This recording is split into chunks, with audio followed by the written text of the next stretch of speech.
Olá, estamos em mais uma das nossas aulas de escola dominical e eu quero compartilhar com vocês hoje sobre a reforma protestante. Entendermos um pouquinho sobre o que foi isso, como foi que aconteceu, algumas coisas assim. Então, vamos focar nessa aula desse domingo sobre essa reforma protestante da qual nós é, fazemos parte histórica e entre outras coisas.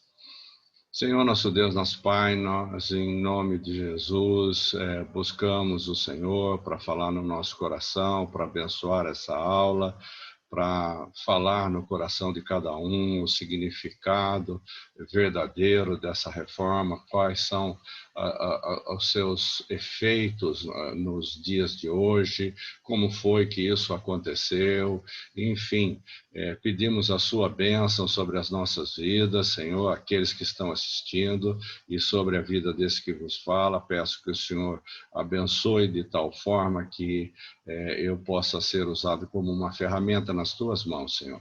Abençoa e vem falar conosco sobre tudo isso que queremos compreender um pouco mais e compartilhar com os nossos irmãos. Fala conosco, Pai, agora que vamos compartilhar a nossa tela, que o Senhor esteja com cada um de nós aqui.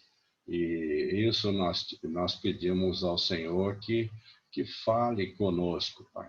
Fala conosco, em nome de Jesus. Amém. Amém, Senhor. Temos aqui, então, a nossa reforma protestante. Ela tem o significado, eu coloquei aqui para mostrar para vocês. Nós temos um selo, em 2017, foi feito um selo da reforma de Martim Lutero, que em 2017 se comemorava 500 anos. É claro que hoje, 2020, nós estamos comemorando 503 anos de reforma. Então, como é que essas coisas foram, né? Então, precisamos entender, né? No século XVI, a Europa foi abalada por uma série de movimentos religiosos e que contestavam, naqueles dias, os dogmas da Igreja Católica e a autoridade do Papa. Havia um conflito muito grande, né? Existia um instrumento chamado bula papal e que passavam para todas as igrejas e elas deveriam seguir à risca, né? Os padres deveriam seguir à risca aquela bula. Então havia um descontentamento geral. Estes movimentos, conhecidos genericamente, né, como reforma, foram sem dúvida de cunho religioso, né? Todos esses movimentos que nós podemos verificar aqui. E assim, então, no entanto, estavam ocorrendo, ao mesmo tempo que as mudanças na economia europeia, né? Os burgos, eles surgem nessa época, né? E então eles vão se formando, vão se juntando, e da onde, então, nós temos a chamada ascensão da burguesia. E isto ocorre, né, de alguma maneira, como algumas correntes do movimento reformista já estavam adequadas às necessidades religiosas da burguesia, porque a burguesia tinha as suas necessidades e aquilo que eles queriam como uma religião. Aí, ao valorizar o homem empreendedor, a pessoa que vamos entender de uma forma simples. É uma pessoa, o empreendedor é aquele que ele abre um negócio, ele executa e ele quer ganhar dinheiro com o seu negócio. É como alguém, por exemplo, que pega um terreno, constrói ali uma padaria, e ele monta essa padaria, ele começa a vender pão, e ele, é claro que ele quer ganhar o seu dinheiro, e o seu lucro, ele quer ter o seu lucro. E isso começa a acontecer com o pensamento da burguesia, né? Então, os homens eram empreendedores a justificar a ideia de lucro. E isso não cabia para a Igreja Católica, mas para os protestantes isso era bastante lógico, né? Agora, isso, o lucro no dinheiro ou de qualquer forma sempre foi condenado pela Igreja Católica. Era pecado ter isso. E assim, né, o que conhecemos, né, moralmente a Igreja estava em decadência, a Igreja romana. Ela preocupava-se mais com as questões políticas e econômicas do que com as questões religiosas. Então, a gente vê muita interação, né, de bispos, do modo geral, envolvido com os reis, envolvido com os condes, duques, e querendo, de alguma maneira, a Igreja queria estar envolvida. E, é claro, o foco da Igreja Católica era sempre a questão de terras. Então, por isso, havia todas essas articulações, né? E para aumentar ainda mais as suas riquezas, a Igreja recorria a esse subterfúgio, né? Como, por exemplo, a venda de cargos eclesiásticos, né? Venda de relíquias, principalmente a venda das famosas indulgências, que foram a causa imediata da crítica de Lutero. Lutero não aceitava mais isso. Lutero, ele tem a sua formação, nós vamos falar um pouquinho mais adiante sobre isso. Aqui é um pano de fundo para você entender naqueles dias como é que aconteceu a reforma e os pontos a serem avaliados. Dessa maneira, o papado ele garantia que cada cristão pecador poderia comprar o perdão da igreja. Bastava ele lá dar uma terra, uma propriedade, uma escritura, e ele comprava, então, o seu perdão, né? E isso aqui, é claro que nós estamos falando de indulgência. A venda do perdão nada mais é do que a venda de indulgências. E assim, então, né, esse papado tinha essa questão de favorecer as pessoas que tinham dinheiro. Os pobres não era possível acontecer com os pobres. Então, é uma coisa bastante complicada.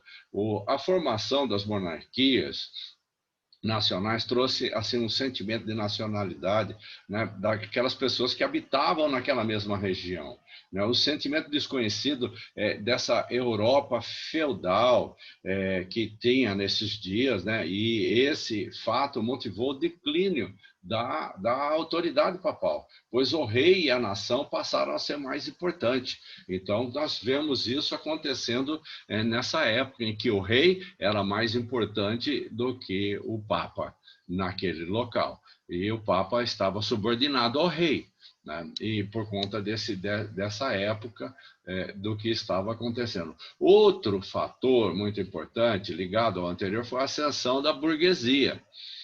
E essa burguesia são aqueles empreendedores, são aquelas pessoas que querem trabalhar, mas querem ganhar o seu salário, o seu dinheiro, querem ter lucro, né? Que, além do papel decisivo que representou na formação das monarquias nacionais e no pensamento humanista, foi fundamental a reforma religiosa.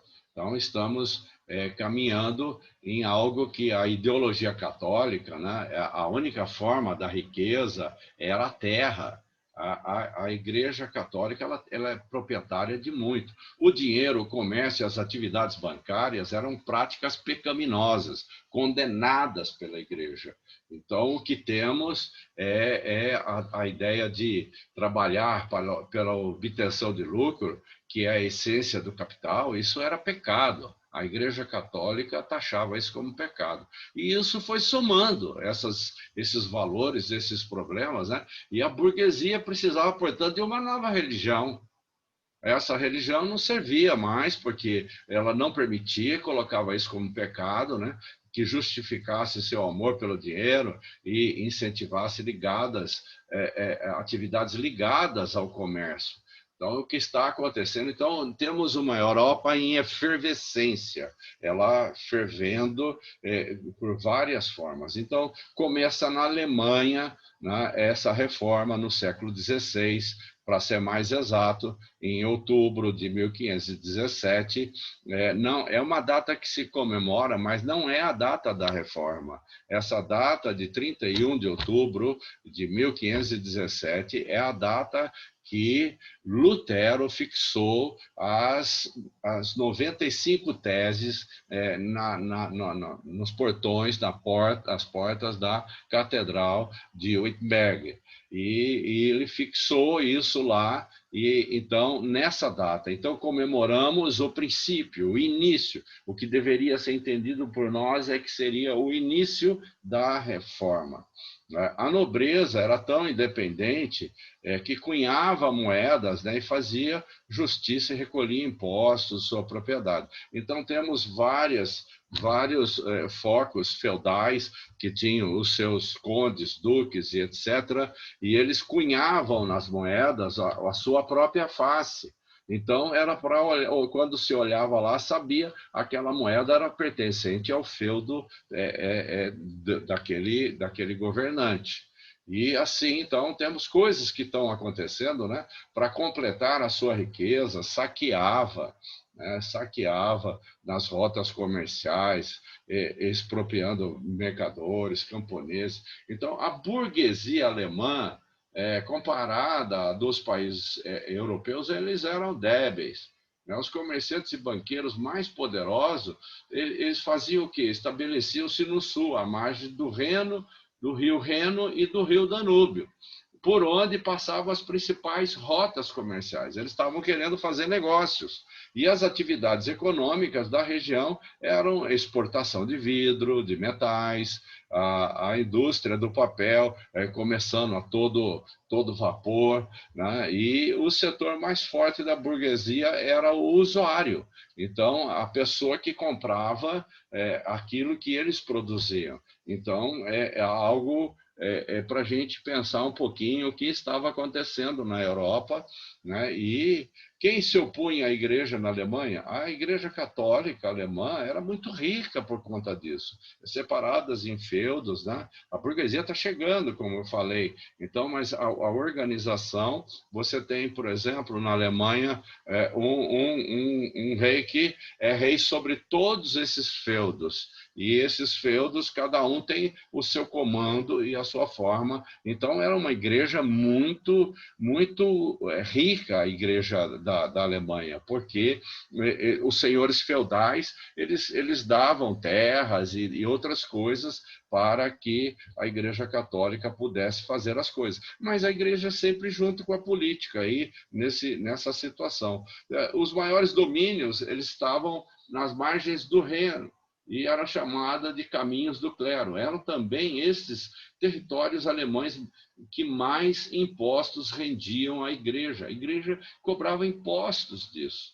Então, é algo muito interessante, porque a igreja sempre está associada a tudo que estivesse ligado ao feudalismo. Então, para a igreja, o feudalismo era muito importante. Então, você vê uma tensão política muito forte acontecendo nesses dias. E, por isso, a burguesia via a igreja como inimiga, porque eram aquelas pessoas que estavam emergindo e trabalhando, querendo trabalhar e querendo ganhar, porque uma posição, alguma coisa assim, nessa época você vê os senhores feudais eram os nobres, e eles continuavam pai e filho e vai seguindo assim. Agora, os burgueses são aqueles que começaram a querer ganhar com o seu trabalho, crescendo, então, para poder chegar lá. Então, é uma administração diferente da outra, né? Os anseios eram por uma igreja que gastasse menos, né? E que absorvesse menos impostos e, principalmente, que não condenasse a prática de ganhar dinheiro. Então, eram essas questões muito tensas que estavam acontecendo. Os senhores feudais alemães estavam muito interessados nas imensas propriedades da igreja e do clero alemão. Eles estavam de olho, porque foram dadas muitas terras e eles estão interessados nessas terras. Os pobres identificavam a igreja como um sistema que os oprimia. E o feudalismo, né? Isso porque ela representava mais um senhor feudal a quem devia o imposto. Então, quer dizer, a própria igreja era caracterizada como um feudo também, porque ela cobrava impostos daqueles pobres que tinham que pagar para criar galinha. Vamos brincar um pouco, né, com uma coisa séria. Você cria galinha, você tem que pagar imposto para a igreja. Então, era assim que funcionava. E veja lá, às vésperas da reforma, a luta de classes política, né, acabou assumindo uma forma religiosa, quer dizer, houve uma mistura tanto da política como a religião. Então, a reforma protestante que Lutero se empenha em fazer a seguir, ela é estritamente hermenêutica, ela tem essa classificação que eu dou aqui, né, uma reforma que acontece na igreja por questões hermenêuticas e não diferente disso. Aí você vai caminhar um pouquinho mais e vai entender, o reformador Martinho Lutero, né, ele nasce em 1483 e morre em 1546. Ele foi um sacerdote alemão, principal personagem da reforma protestante, que foi realizada no século XVI. E aí, então, essa era a foto mais próxima de um quadro, é claro, que foi pintado, né? Mas temos como uma foto hoje mais próxima de como era Martinho Lutero. E temos aí, Martinho Lutero, ele nasce na Turíngia, na Alemanha, no dia 10 de novembro de 1483. E ele, né, com 18 anos, olha a trajetória de vida de Martinho Lutero. Ele, com 18 anos, em 1501, ele vai para a universidade para cursar Direito, a Universidade de Erfurt. E dia 7 de janeiro de 1505, ele conclui um mestrado em artes. Mas no verão de 1505, desiste da carreira para entrar no mosteiro agostiniano de Erfurt. Agora, veja só, mosteiro agostiniano é a linha que vem dentro da Igreja Católica. E ele começa a fazer esse seminário. E lendo as Escrituras, estudando as Escrituras, o que ele conclui? Que a humanidade é pecadora por natureza e que jejuns, peregrinações, sacramentos ou mesmo intercessões de padres e santos não têm qualquer efeito para a redenção dos homens. Olha o estudo que ele estava fazendo naqueles dias. Ideias essas contrárias às pregadas na Igreja Católica.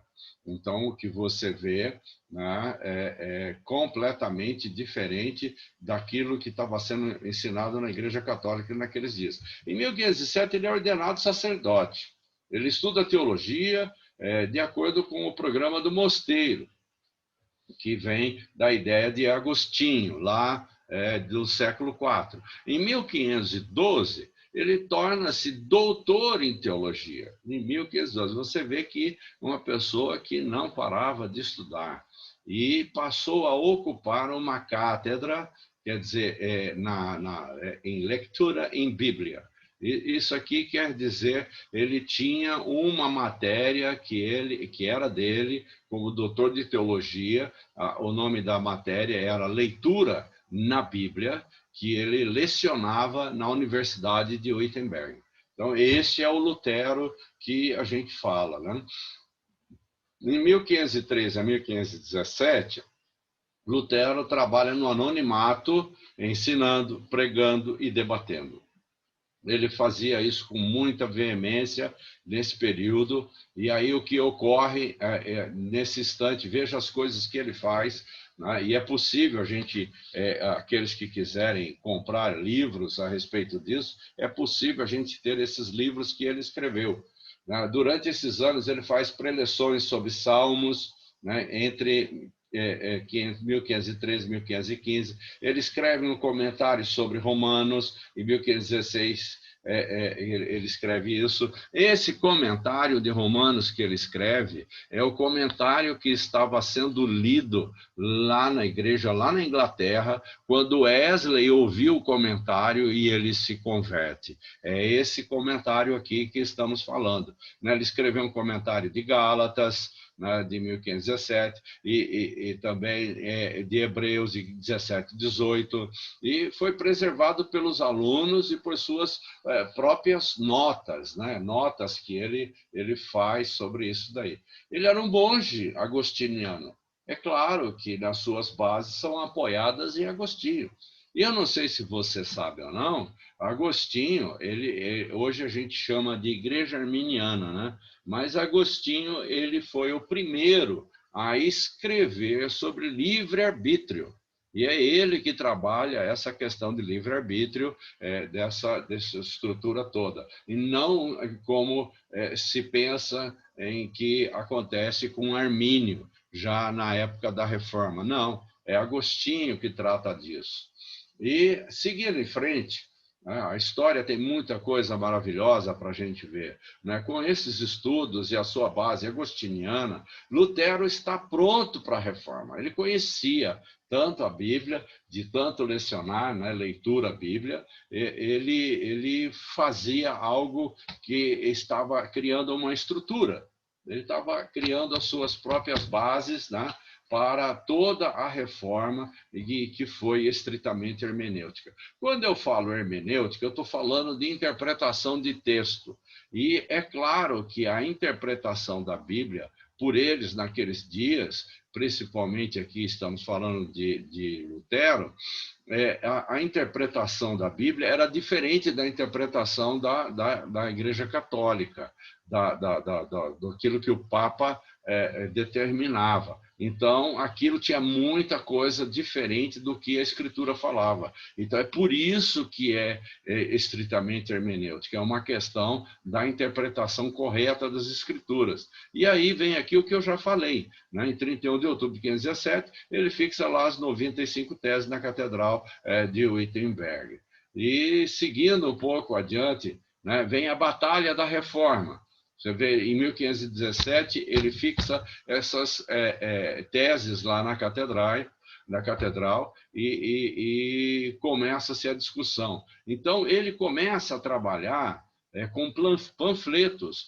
Precisamos lembrar que, em 1488, Gutenberg ele cria a primeira imprensa que começa a fazer a gráfica da Bíblia. E o primeiro livro que ele imprime, em 1488, foi a Bíblia como ele tinha naquele momento lá. É claro que era um livro enorme, né, por essas questões todas, mas começa aí. Então, ele começa a usar panfletos para dissuadir as ideias, aqui espalhar as ideias e falar aquilo que ele estava pensando. Em 1518, você vê que já passou de 17, que foi aquilo que eu disse, que foi a fixação das teses lá no portão da Catedral de Wittenberg. Em 1518, a Cúria Romana tenta, por intermédio do cardeal Cajetano, obrigar Lutero a retratar em Augsburgo. Eles queriam que ele se retratasse dessa guerra que ele estava fazendo com panfleto, espalhando para todo lado aquilo que eram as ideias dele como reforma, que eram sustentadas pelas suas 95 teses.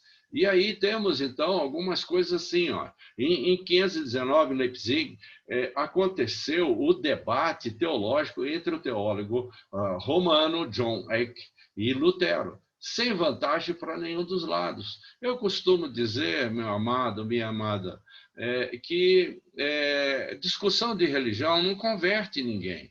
É só uma mera discussão e não tem propósito, porque, olha, você vê aqui dois teólogos discutindo, cada um, é claro, o romano aqui puxando para o lado da Igreja Católica, e não houve vantagem nenhuma.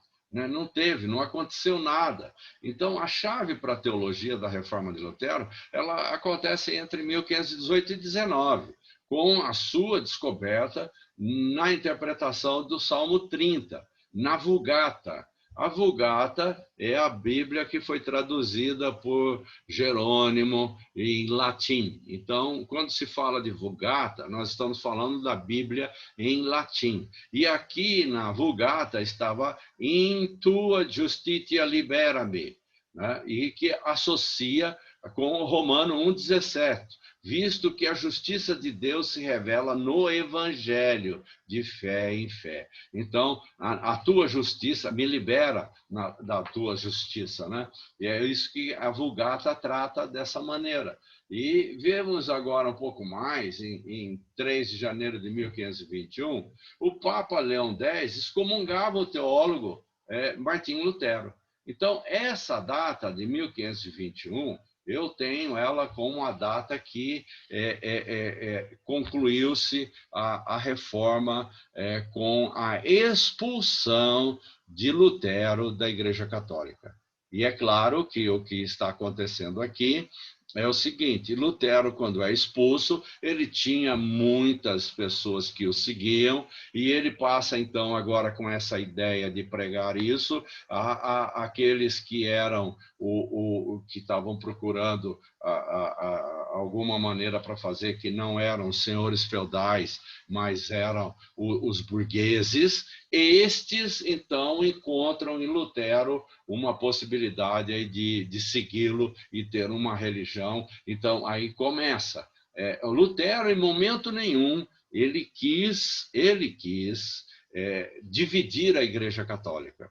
Em momento nenhum ele quis. Ele fez tudo o possível para reformar, para adequar a igreja àquilo que a Bíblia falava. Mas isso não aconteceu. Então, ele foi expulso. E quando foi expulso, ele começa a pregar, ainda do mesmo jeito, da mesma forma, e pessoas começam a vir. Então, começa a surgir essa igreja. Então, podemos chamar isso de...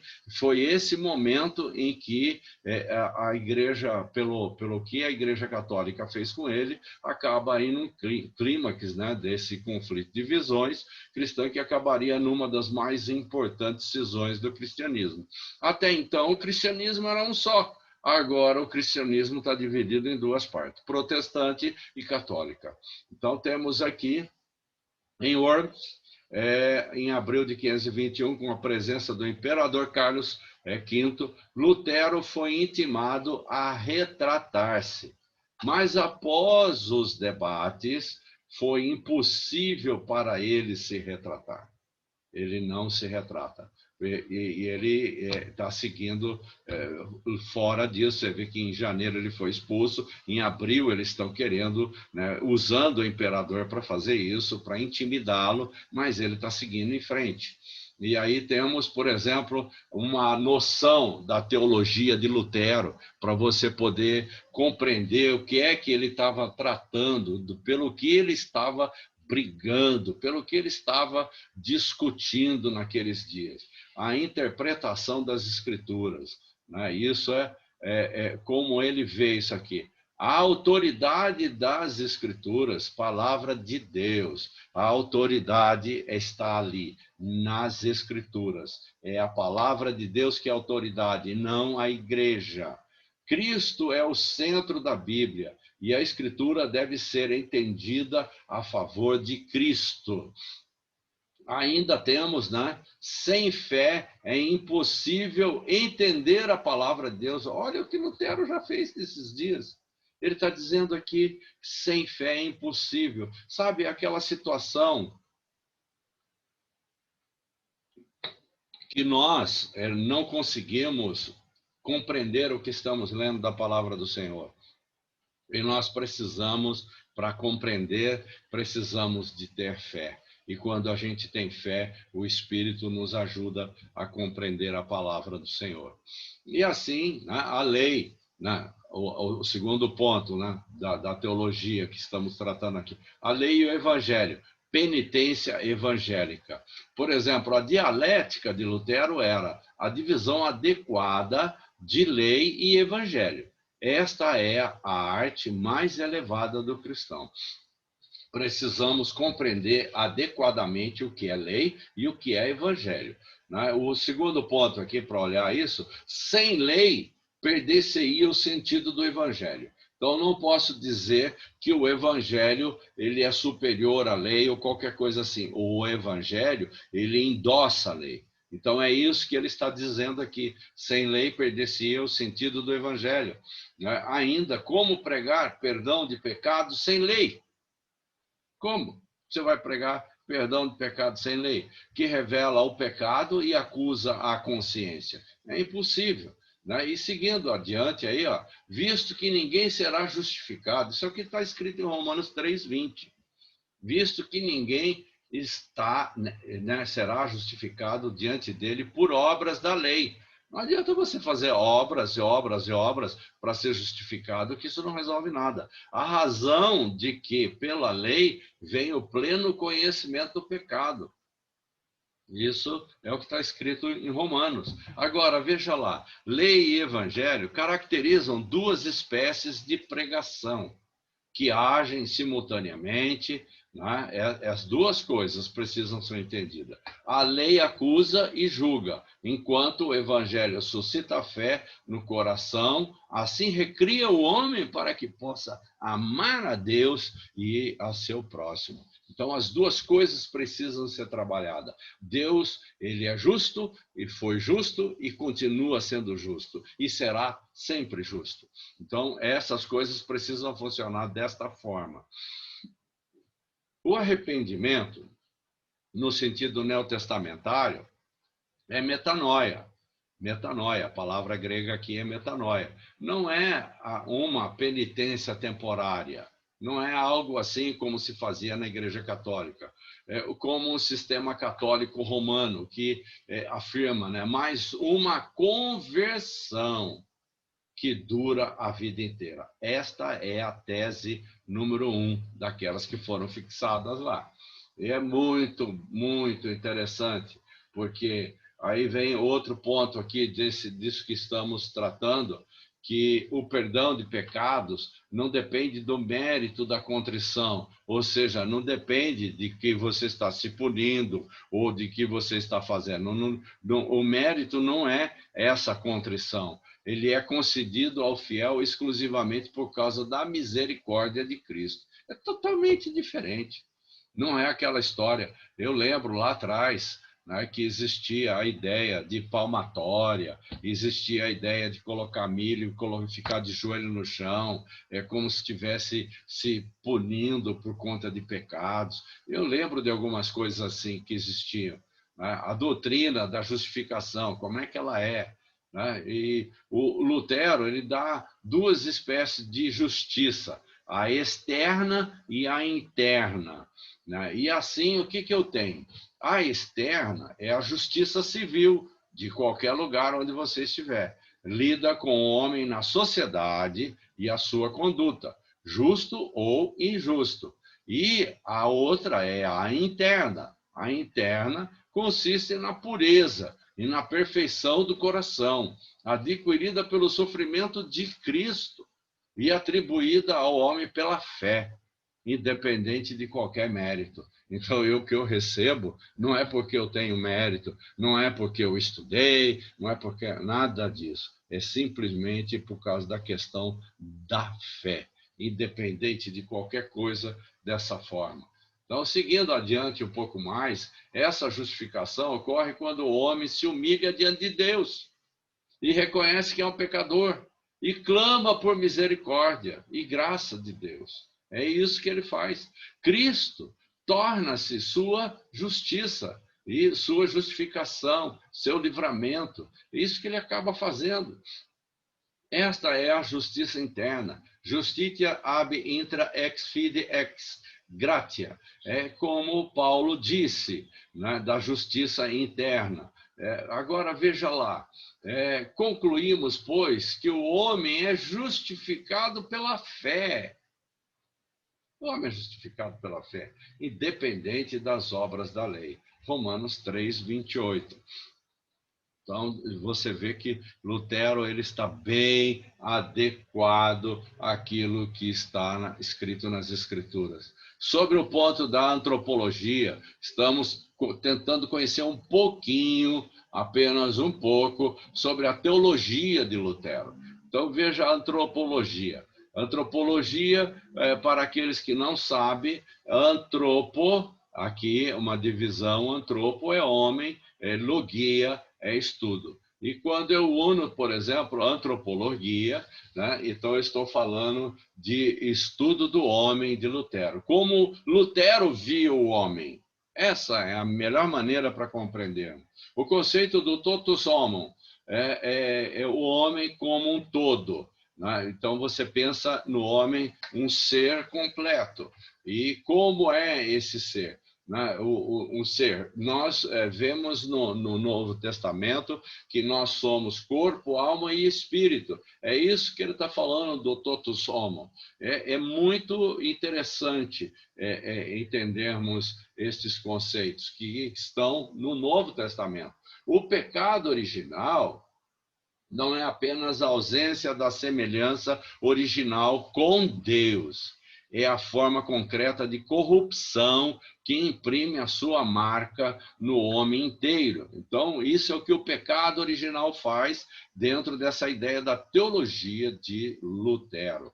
E mais à frente um pouco, a corrupção do pecado, né, é congênita e transmitida de geração em geração, por propagação natural e, portanto, está presente antes de qualquer experiência ou expressão consciente da vontade. É um mal oculto, ou seja, malum absconditum. É assim que Lutero vê estas coisas, né? O livre-arbítrio, por exemplo, que é o que ele aprendeu com o nosso monge mais antigo, Agostinho, né? Ele trabalha lá com respeito à salvação, né? Bem-aventurança eterna, o homem está completamente sem livre-arbítrio.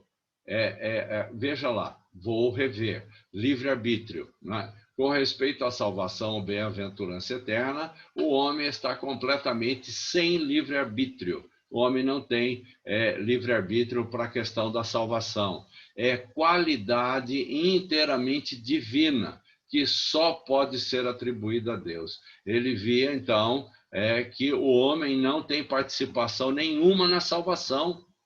E ele está falando dessa ideia do livre-arbítrio aqui, ele trabalha essa questão. Você tem livre-arbítrio para você pecar, mas para a salvação você não pode escolher ser salvo. Isso é heresia.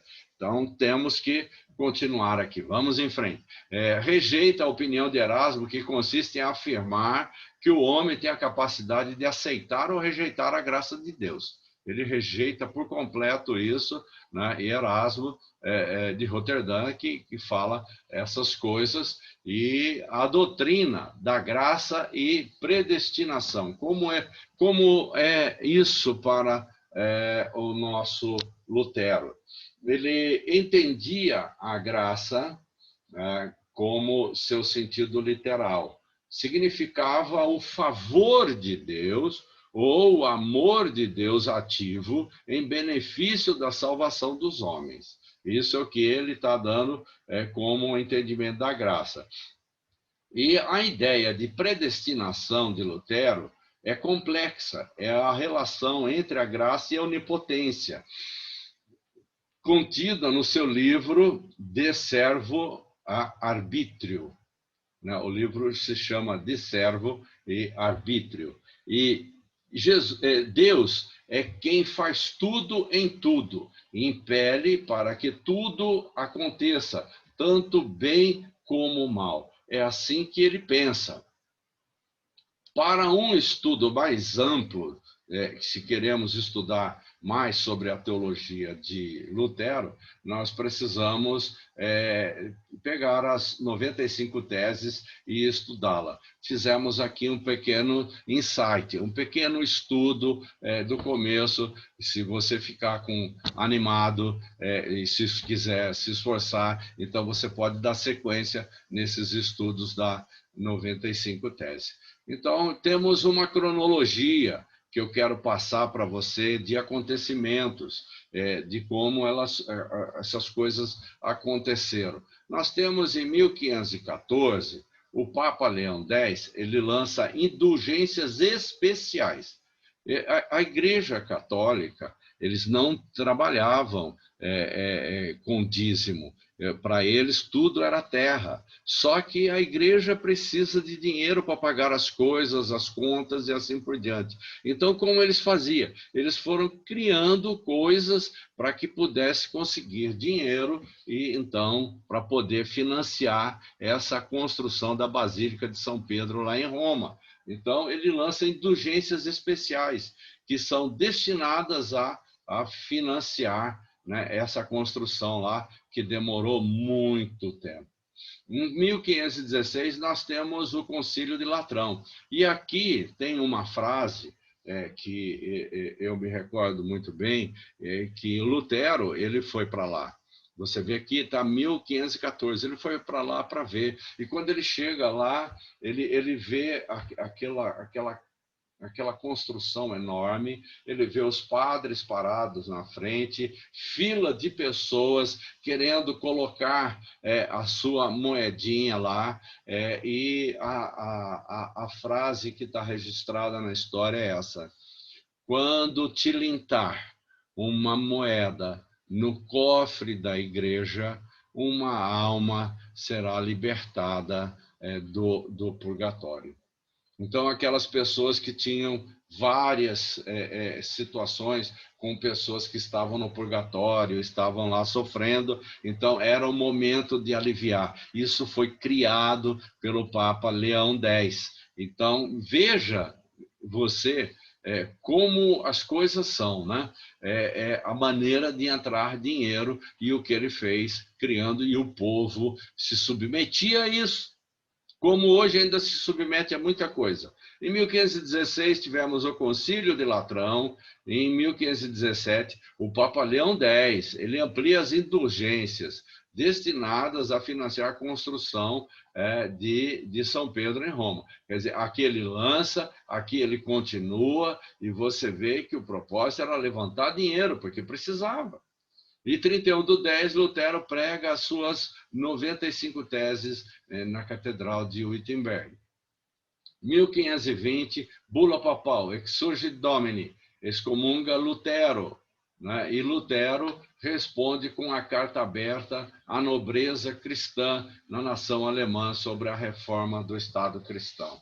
Então, temos essa discussão toda travada através de cartas e ordens e outras coisas. Em 1521 vem a Dieta de Worms e a excomunhão definitiva de Lutero, ele é excomungado aqui, e a partir daí então começa uma igreja com Lutero e que segue os princípios protestantes.